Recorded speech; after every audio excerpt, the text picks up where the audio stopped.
3 grands hôpitaux israéliens sont prêts à prendre en charge les 20 otages qui ont survécu à plus de 2 ans de captivité.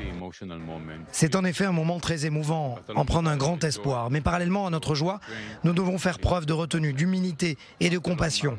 Après de longs mois d'attente, nous attendons tous le retour des otages, ceux qui sont en vie pour commencer leur rétablissement et pour que les défunts soient inhumés. Nous sommes actuellement à l'hôpital Ichilov. Plus tôt, je me suis également rendu aux hôpitaux Sheba et Bellinson, où des équipes dévouées sont fin prêtes à prendre soin des personnes qui reviennent. Comme nous ne connaissons pas leur état de santé physique ou mental exactement, le système de santé est prêt à faire face à tous les scénarios possibles, y compris une surveillance attentive dans le cadre du protocole de réalimentation, sur la base des enseignements tirés des opérations de retour précédentes. Tous les centres médicaux ont organisé des journées de simulation et de formation. Les équipes se sont entraînées à toutes les procédures d'admission. Des gestes a priori bien connus des professionnels de santé comme le triage, le transfert vers les chambres ont été répétés. De nombreux scénarios ont été envisagés comme les blessures physiques, l'épuisement, la déshydratation, les troubles du sommeil et les réactions traumatiques.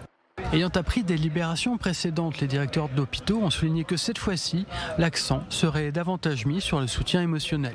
Au centre médical Rabin Bellinson à Petah Tikva, une unité spéciale a été mise en place. Elle va donc fournir des soins physiques mais aussi un soutien psychologique.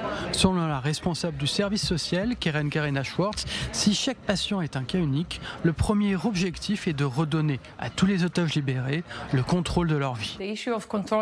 La question du contrôle est la chose la plus importante pour les otages lorsqu'ils reviennent, parce qu'ils se trouvaient dans une situation où ils ne pouvaient rien faire sans demander la permission, même pour aller aux toilettes, manger quelque chose ou se lever.